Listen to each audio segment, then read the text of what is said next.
how's it going, everyone?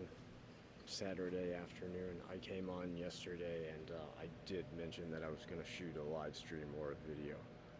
That never ended up occurring because I got distracted by something. But it's what time is it? Good question. 5:43. Quick on the draw. See, I got to that real quickly. 5:43. Um, Saturday evening, and it's been a hot one today, man. I'm telling you what, it was 30 degrees plus centigrade, and that Georgia sun, man, that thing's intense. Wasn't even that humid today, but man, it was a scorcher. Anyway, that's great, man. Summer weather, things that we all appreciate. But I wanted to stupid pointless video, but I want to do video tonight, man. Whether it's that live stream that I was talking about or the other video I had in mind, at least put up something. One of the and I'll tell you what, one of the main reasons as to why I was not able to shoot anything last night. Um, it's been a long past few weeks. I'm a little exhausted with a ton of different dealing with things that are going on that are not so pleasant, but you hope. But eventually they will be. I don't know any other way to put it. You still hope the situation will become pleasant once again, as it at one point in time was. But everything you're going through in terms of that, yeah, wears you down. So you're a little bit. Some nights, long week of work, everything, and it's like I'm a soldier. I can go forever. It doesn't matter.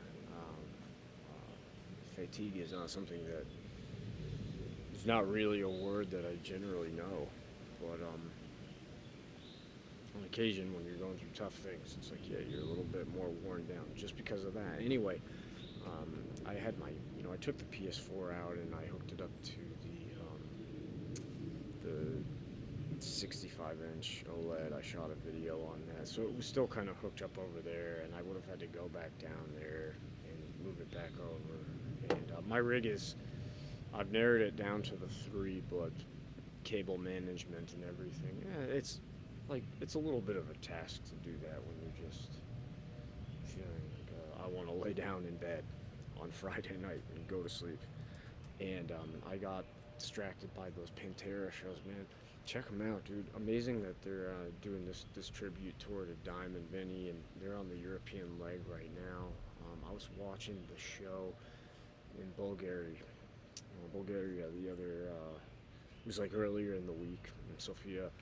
Man, I thought it was an amazing show, and it's really cool that here I want to talk about a few things in relation to this. So we're talking about music and live shows and how things are.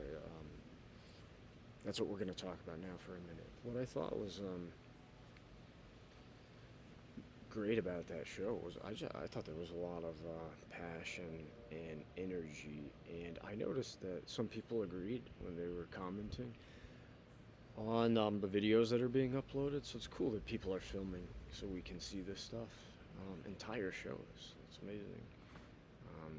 Things like you have access to different things now in terms of that. But I mean, in some of the comments were like, wow, that crowd. I've seen a more lively crowd at a funeral, this and that. It's like, yeah, you know what? I disagree. I thought they did a good job. Like the ambience and the atmosphere of the show was like it was enjoyable to watch from afar via YouTube. And you also have to remember that just what was Pantera's first album? They don't want to remember it, but it was back in 1983, right? The cover with that wolf, which I love, and I think those albums are fantastic glam rock metal albums, very different from the thrash metal groove that they evolved into. Anyway, my point is like, band's been going for a long time, and a lot of us who remember them, especially like when Cowboys from Hell, like the 1990, probably most of us became aware of the band at that point. like I'm like we're in our 40s and 50s now, so it's like you're not gonna have some hardcore thrash like circle pit out there. I mean, I know there are younger fans that can discover the band later, but things kind of seem to be a bit more mellow with it because also you know like Phil, he went through all those back surgeries and all that back pain. Like Rex Brown, they're getting up there in age, man.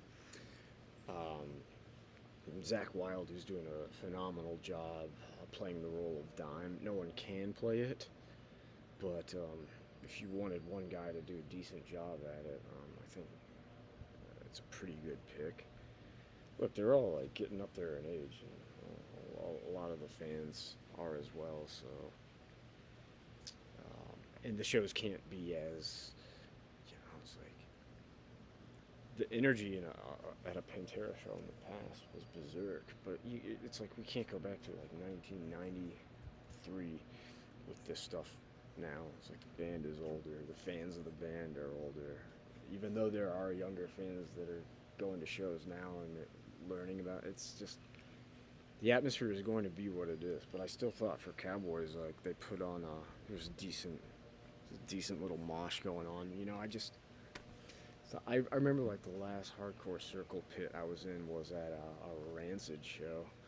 You know, if you guys remember like old school West Coast punk, Operation Ivy, ska punk scene. I was into a lot of different stuff. So yeah, like Tim Armstrong and Lars Frederiksen when they formed Rancid. Boom with Epitaph. It was a pretty underground thing, but they kind of made a name for themselves in that punk rock scene. I don't know.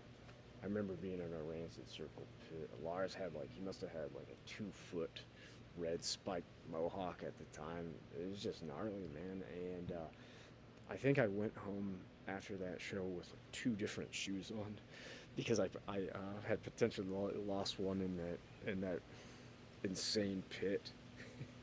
Probably somebody went home with my fucking shoe on. Just funny memories from many decades ago. I don't think you're gonna expect to see something like that at these shows, but it's a great tribute to Vinny and Dime. And I thought, like what I saw, like the energy and passion was pretty good and high for 2023, everything considered. And it's pretty epic. It's pretty epic. Band is tight.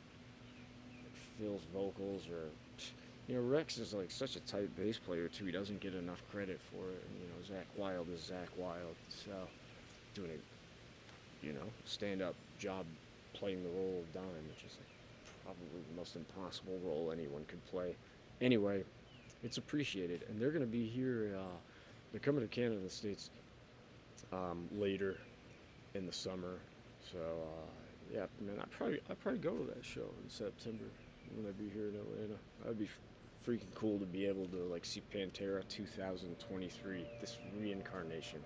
It's probably the last time you're gonna be able to get to see him, even though it's not the same. So anyway, I got distracted with those videos last night. I'm gonna try to make one tonight. So yeah, I'll talk to you later.